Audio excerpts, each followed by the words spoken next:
The story of Pavlo and Olena. Pavlo had always been the kind of man who noticed details. He paid attention to the way people looked at each other when they thought no one was watching, to the sound of a pause in a conversation, to the meaning that could hide inside silence. It was this sensitivity that made him different from most people around him in Kiev.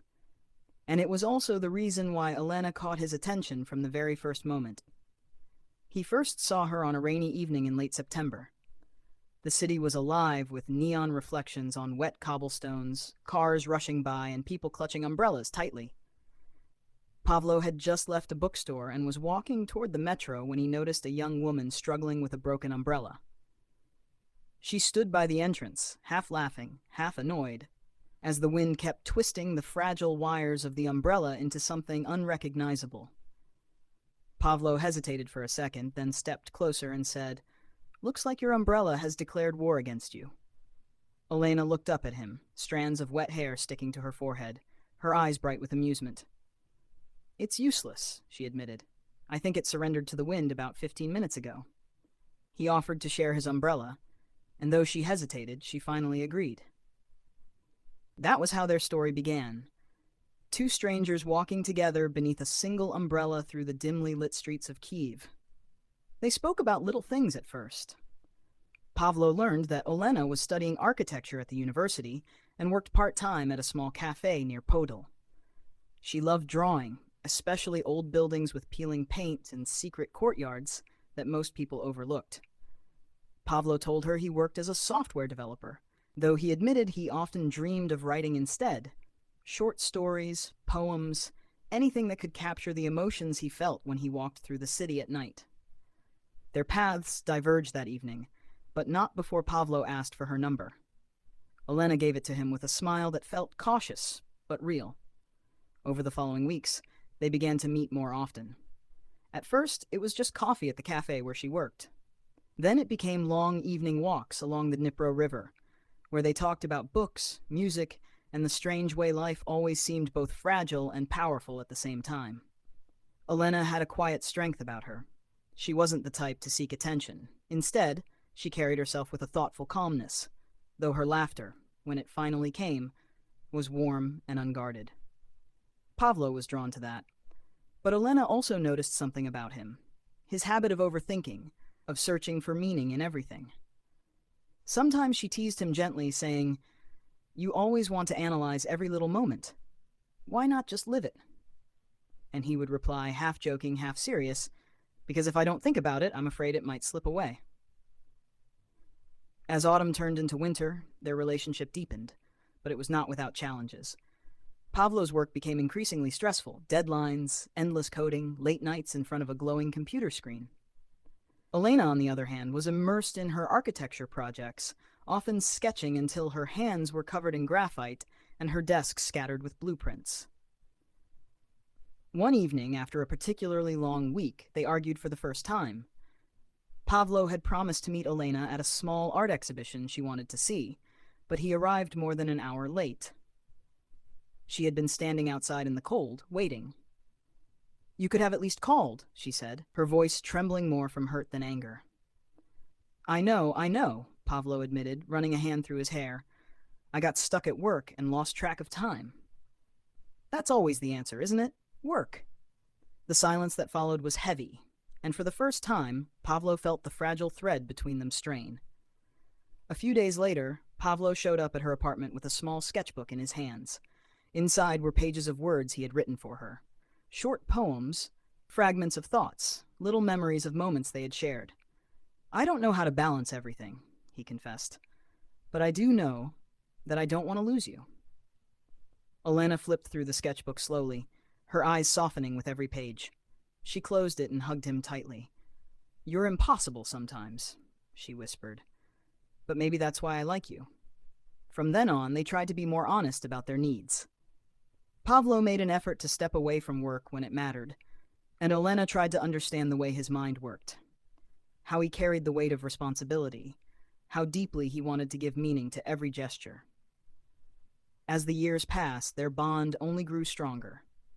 They traveled together, Sometimes just small trips across Ukraine, exploring castles in Lviv, wandering the Carpathian Mountains, or sitting by the sea in Odessa. Each journey became a story, each photograph a memory that tied them closer. They dreamed of building a home together one day, perhaps a small apartment filled with books, plants, and sunlight. Olena wanted a space where she could design and sketch freely. Pavlo wanted a quiet corner where he could write. They often joked about how their children someday would inherit both architecture and words, building and storytelling, structure and imagination. But life, as it always does, tested them. Pavlo was offered a job abroad, a chance to work in Berlin, with better pay and opportunities. It was a difficult decision. Olena still had her studies and projects in Kiev, and she didn't want to abandon them. For weeks, they struggled. "Maybe distance will destroy us," Pavlo said quietly one night. "Or maybe it will prove how strong we are," Olena replied. Eventually, they agreed that Pavlo would go, but they would fight for their relationship despite the distance. The nights apart were long, filled with video calls, letters, and messages. There were moments of doubt, moments of loneliness, but also moments of joy when they visited each other. Reunions that felt like the world was being stitched back together. After 2 years, Pavlo returned to Kiev, more certain than ever that his heart belonged with Olena. On a crisp spring morning, standing by the Dnipro where they had shared so many walks, he asked her the question that had been forming in his heart for years. "Olena, will you marry me?" Her answer came with tears in her eyes and a smile that carried all the weight of their history. "Yes, Pavlo. 1,000 times yes." Their wedding was simple but full of love, their apartment soon filled with books, sketches, and the laughter of shared evenings. Pavlo kept writing, publishing his first stories, while Olena designed projects that preserved Kiev's old beauty. Then came their daughter Katerina, and later their son Danilo. Parenthood was exhausting but magical. Nights without sleep, toys scattered everywhere, and small victories became the rhythm of their lives. Katerina inherited her mother's love for design and became an architect. Danilo followed curiosity into science, asking questions about stars and time that no one could answer. Pavlo and Olena watched with pride and quiet awe as their children built their own paths. Katerina married Maxim, a quiet, passionate painter, and they welcomed a daughter, Sofia. Holding their granddaughter, Pavlo and Olena felt the miracle of life continuing from a single rainy night long ago. Danilo, studying abroad, wrote them letters full of discovery and longing for home. Even far away, he carried his family in his heart. Years passed, and Pavlo and Olena grew older, their hair silvered and their steps slower, but their love never weakened. The apartment that had once echoed with children's laughter was quieter now, filled with the soft sounds of memories. Books on shelves, sketches pinned to the walls, and the occasional giggle of a visiting grandchild. Pavlo would sit at his writing desk, pen in hand, while Olena sketched quietly nearby, both content in the rhythm of shared silence.